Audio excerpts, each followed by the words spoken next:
Hello everybody, Greg is back with a new video about chemistry. So today I'm going to talk a little bit about how to recycle plastics. And in general, there's several methods. So one, you can just collect all the plastic waste and heat it, melt it, and make different plastic from it. The problem is that there's a lot of different plastics. Each one of them has a different melting point. And it's sometimes just impossible to melt all of it together. So some of them are melted, some of them are not. Then you heat it more, then the more soft plastics start burning, and you get nowhere with this. Now, still people use it. Of course, if you separate different types of plastic, it's possible. Sometimes I know several companies that what they do, they take the mixtures of plastics, but mostly with soft plastics, then grind it properly, then they melt only the soft ones at low temperature, and the particles of the hard one are incorporated in the matrix of the soft one, and this way they can make products. That's a pretty cool idea. But of course you cannot recycle all plastic this way. Another idea is to biodigest. That's maybe you heard about bacteria that eat plastic, cleave the chains of the plastic polymers. Of course, that's also not suitable for all types of polymers. Only very specific ones can be digested by bacteria. Although that's used. Companies make natural gas from digesting some sorts of plastics. But today I'm going to tell you about a new method of depolymerizing. Depolymerizing, plastic is the long chains of polymers, and you synthesize those polymers by taking small molecules and adding one to another. So the obvious thing is to reverse the process, take the chain and then start cutting it back, right, to monomers. And then to use those monomers to repolymerize, or to use it as a fuel, you can use it as a gas. There's a problem with this method which it doesn't also work very well. So for example, if you take polyethylene, which is the most common plastic in your plastic bags and other boxes and so on, in order to depolymerize it, you have to use very high temperatures and high pressures. It's not effective. In the end, only very small portion of plastics are really being recycled. A group in Northwestern University recently published a new method of recycling, of depolymerizing,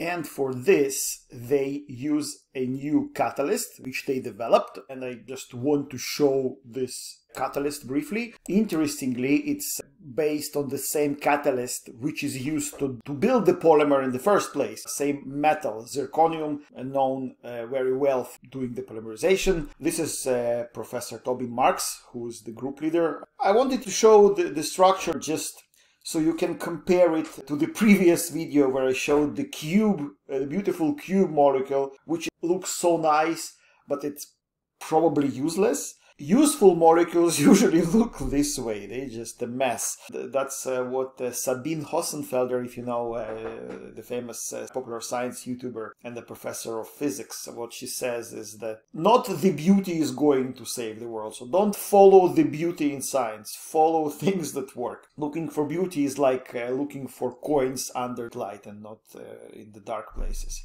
Anyway, that's the structure of the catalyst. It's basically a matrix of the zirconium organic compound which is absorbed of sulfated alumina. It's the matrix of oxygen, aluminium and sulfur. That's one of the results. The paper is pretty big. They work with different polymers, not only with polyethylene, they do polypropylene, they do some mixture of plastics in one to depolymerize. And it's great how they follow the reaction in so many different methods. So first of all, you can see that the temperature they use is between 200 and 150 degrees Celsius, while regular depolymerization, which is currently used in industry, it's about 400 degrees. Here you can see how the composition of the solid plastic changes with time. Blue is solid, orange is what dissolves in dichloromethane, and the gray is the volatile gas materials. After 30 minutes you have nearly 70% solid remaining, and after 50 minutes the reaction is almost done, and after 2 hours no more. That's at 150 degrees.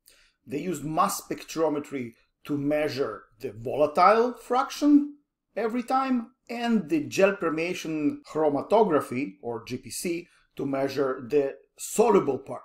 soluble in dichloromethane. So you can see that's the number of carbons in a chain a mass spectrometer can measure. So here you can see after 10 minutes, the largest fraction is the chain of 18 carbon atoms. After 30 minutes, you have C14 and C12. And after 50 minutes, the heavy fraction is going significantly down. After 2 hours, you don't have almost anything above 18 carbon atoms in the mixture. And here, that's the GPC, gel permeation chromatography. That's the method that measures polymers. So let's take a closer look here. The starting polymer is the most heavy chains here. And as you go and with the time, so after 10 minutes, you have this picture. After 30 minutes, you have this red picture.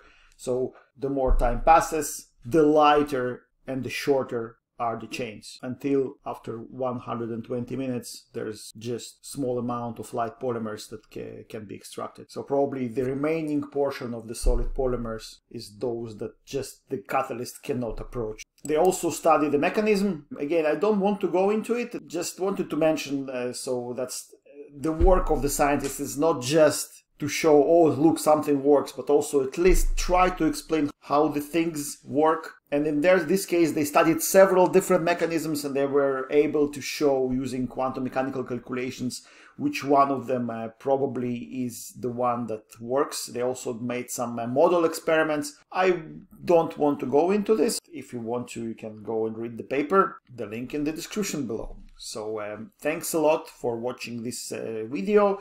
Please press the like button, subscribe to this channel and support Ukraine, of course. Thanks a lot and have a good day.